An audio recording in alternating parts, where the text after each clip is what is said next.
So இந்த cloth பார்த்தீங்கன்னா 1 metre blouse bit மாதிரி வரும்ல, அதுதான். இங்கே பாருங்கள், இதை ஃபஸ்ட் நான் ஒரு ஃபோல்ட் பண்ணியிருக்கேன்.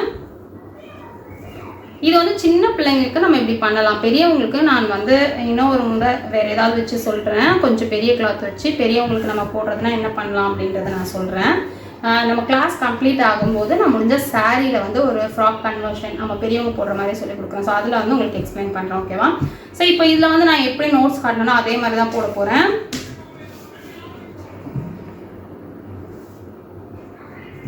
அதில் நம்ம எடுத்தோம் இல்லையா 4 இன்ச்சு 4 அதில் வந்து சென்டிமீட்டராக எடுத்தோம். இதில் வந்து இன்ச்சாக எடுத்துக்கிறேன். அதே மாதிரி இந்த சைட்லேயும் 4 எடுத்துக்கிறேன். ஸோ இங்கேயும் 4.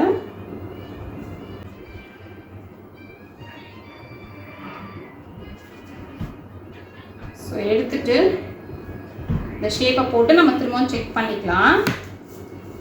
நமக்கு வந்து 7 இன்ச் அளவுக்கு வரணும்.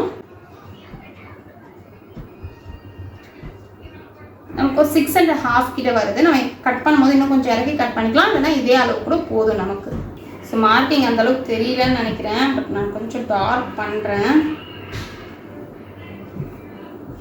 ஸோ போட்டாச்சு. இப்போ இதில் எவ்வளோ லென்த் இருக்குதோ அந்த அளவுக்கு தான் நான் எடுக்க போகிறேன், அதுக்கு மேலே வைக்க போகிறதில்ல. ஸோ இதில் எவ்வளோ இருக்குது அப்படிங்கிறத நம்ம செக் பண்ணிக்கலாம்.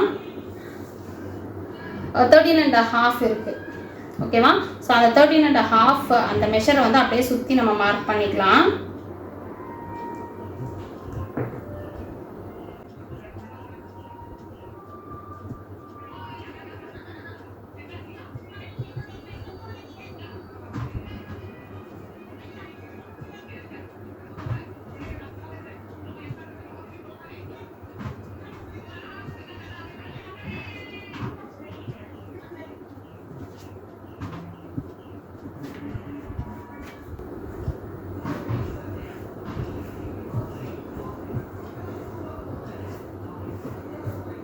ஸோ மார்க்கிங் தெரியும்னு நினைக்கிறேன். ஆல்ரெடி நம்ம பேப்பர் கட்டிங் எல்லாமே போட்டுட்டோம். ஸோ உங்களுக்கு கிளியராக தான் இருக்கும்.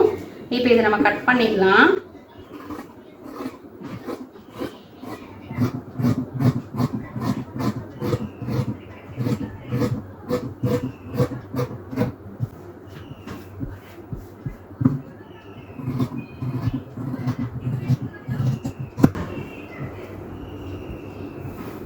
ஸோ ஸ்கர்ட் வந்து நம்ம கட் பண்ணிட்டோம். இப்போ நமக்கு வந்து பெல்ட் பீஸ் தேவை. ஸோ அந்த பெல்ட் பீஸ் எவ்வளோ தேவை அப்படின்றத பார்த்து எடுத்துக்கலாம். ஸோ ஃபுல்லாக ஜாயின் தான் போடணும். நான் ஆல்ரெடி சொன்ன மாதிரி 1 மீட்டர் கிளாத் தானே இது, அதனால் வந்து நமக்கு கிளாத் வந்து பத்தாது. இந்த மாதிரி சர்க்கிள் ஸ்கர்ட்டெல்லாம் பண்ணணும்னா கண்டிப்பாக நமக்கு கிளாத் அதிகமாக தேவைப்படும்.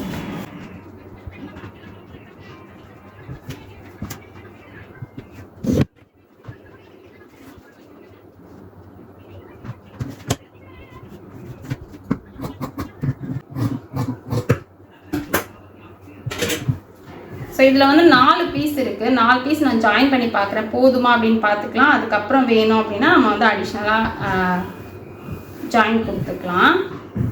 மேக்ஸிமம் போதும்னு தான் நினைக்கிறேன். ஸோ நம்ம ஜஸ்ட் இப்படி வச்சு பார்க்கலாம், போதும்.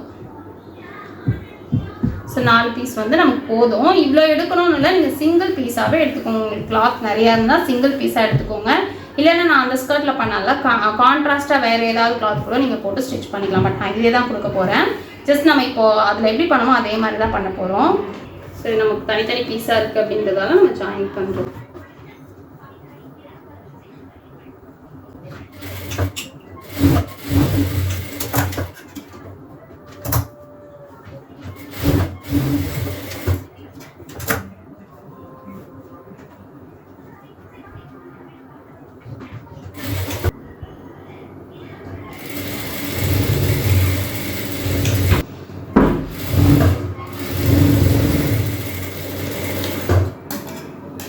ஸோ 2 பீஸாக ஜாயின் பண்ணி படிமானத்தை போட்டோம். இப்போ வந்து இதையும் ஒரு சைடு நம்ம ஜாயின் பண்ணிடலாம். அதுக்கப்புறம் மெஷர் பண்ணி பார்த்துக்கலாம்.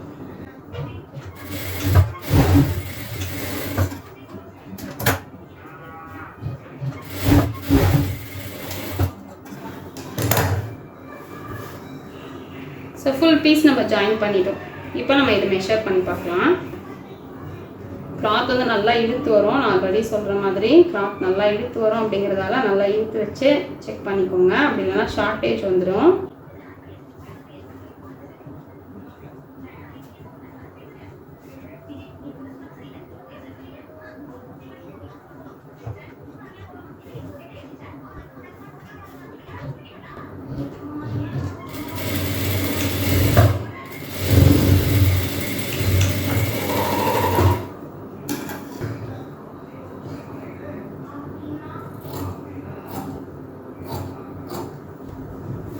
ஸோ இப்போ வந்து சேம் நம்ம எல்லாத்துலேயும் பண்ணுற மாதிரி உள்பக்கத்தை எடுத்து வச்சுக்கலாம்.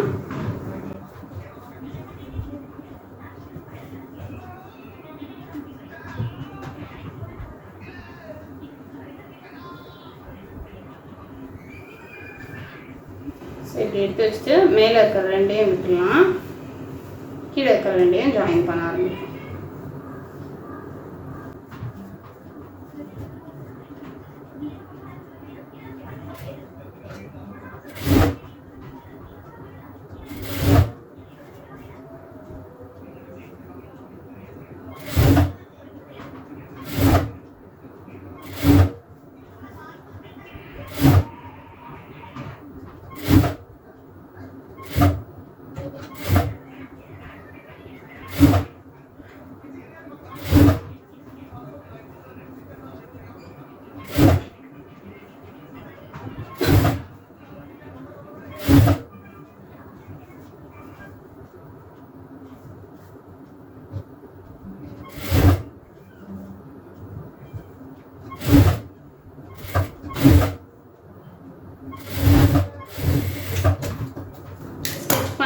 இப்போ படிமான தையல்.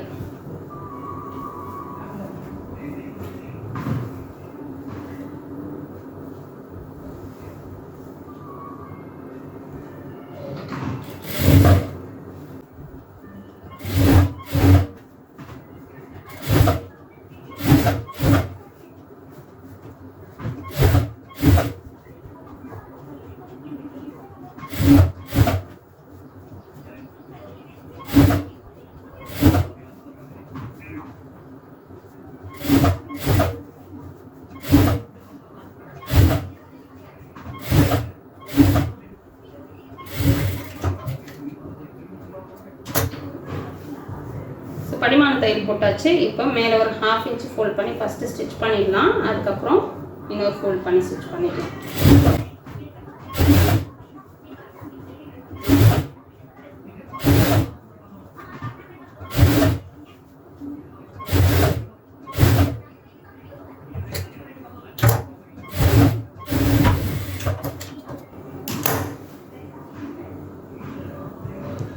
ஸோ ஸ்டிச் பண்ணியாச்சு. இப்போது அப்படியே ஃபோல்ட் பண்ணி ஆல்ரெடி நம்ம போட்டிருக்கோம் இல்லையா, அந்த தையல் தெரியாத மாதிரி ஸ்டிச் பண்ணணும். ஸோ ஸ்டிச் பண்ணும்போது நான் ஒரு டைமும் சொல்லிட்டு இருக்கேன், ட்விஸ்ட் ஆகாமல் பண்ணணும். ஸோ ஸ்டார்ட் பண்ணிக்கோங்க. ஸ்டார்ட் பண்ணி விட்டுட்டு அதுக்கப்புறம் இந்த கிளாத், இந்த கீழே இருக்குல்ல தையல் இருக்குல்ல, அதை வந்து இப்படி எடுத்து வச்சுக்கோங்க. இந்த கிளாத்தை ஜஸ்ட் அப்படியே மேலே வைங்க. இந்த கிளாத்தை இழுக்கிறது தான் நமக்கு வந்து ட்விஸ்ட் ஆகுறது. ஸோ அந்த கிளாத்தை இழுக்காமல் இருந்தாலே நமக்கு வந்து நீட்டாக வந்துடும்.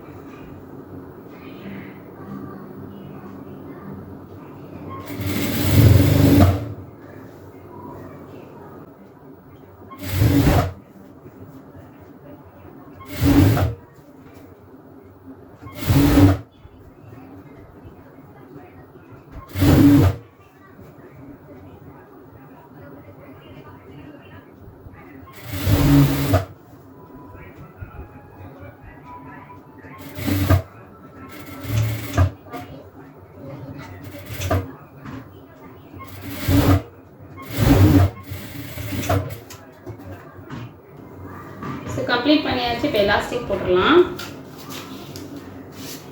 22 சைஸு. ஸோ 19 இன்ச் எலாஸ்டிக் எடுப்போம்.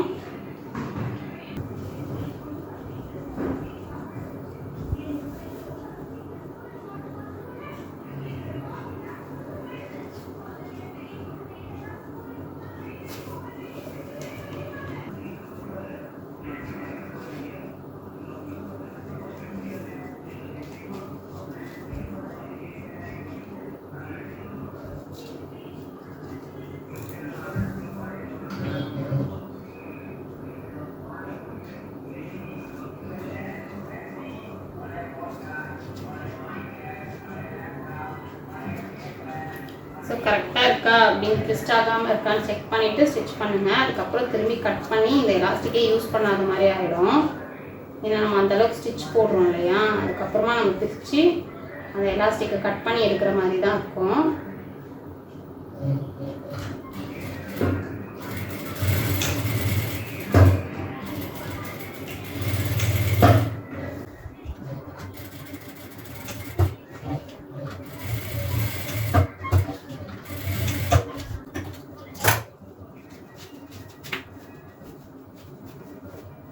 ஸோ இப்போ வந்து ஃபுல்லாக நம்ம இன்சர்ட் பண்ணிவிடும். இன்சர்ட் பண்ணியாச்சு. இப்போ இந்த ஓப்பன் இருக்குல்ல, அதில் தையல் போட்டுடலாம்.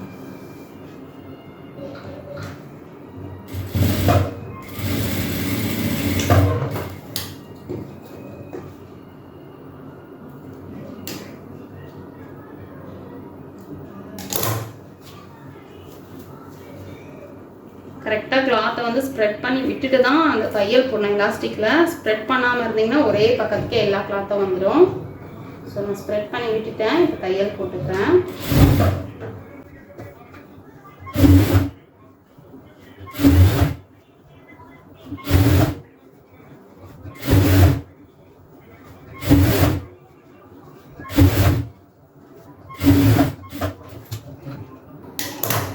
அழகாக நமக்கு கம்ப்ளீட் ஆயிடுச்சு.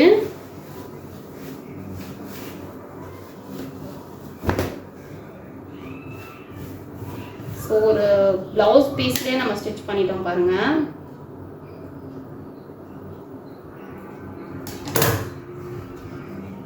காட்டன் ப்ளவுஸ் பீஸ் இது. இதை நம்ம கீழே மட்டும் ஃபோல்ட் பண்ணி ஸ்டிச் பண்ணிட்டா கம்ப்ளீட் ஆகிடும். இந்த மாதிரி ஸ்டிச் பண்ணும்போது யாராவது ஓவர்லாக் மிஷின் வச்சா பீக்கோ போடுற மிஷின் வச்சுருப்பாங்கள்ல, அதாவது எம்ப்ராய்டரி மிஷின் வச்சுருப்பாங்க, அவங்கக்கிட்ட கொடுத்து நீங்கள் இதை போட்டிங்கன்னா நல்லா கோவா அழகாக வரும். நான் கூட அந்த மிஷின் வச்சுருந்தேன், பட் வந்து இப்போது கொடுத்துட்டேன், அது வேண்டாம் அப்படின்னு சொல்லிட்டு கொடுத்துட்டேன். ரொம்ப அழகாக இருக்கும் ஃபினிஷ் பண்ணும்போது. ஸோ இது ஸ்டிச் பண்ணிக்கலாம். இது கொஞ்சம் மடிக்கும் போது கஷ்டமாக ஃபீல் ஆகும், பட் ப்ராக்டிஸ் பண்ணிங்கன்னா கரெக்டாக வந்துடும். குட்டி குட்டியாக ஃபோல்ட் பண்ணால் போதும்.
ஃபுல் சர்க்கிள் ஸ்கர்ட் வந்து நம்ம ரெடி பண்ணிட்டோம். நம்ம எழுதி வச்சுருக்க ஜென்ரல் மெஷர்மெண்ட். இதுவுமே பார்த்தீங்கன்னா 5 to 6 years 5-6 years பிள்ளைங்களுக்கு கூட போடலாம். போடுற ஹைட்டை பொறுத்தது தான்.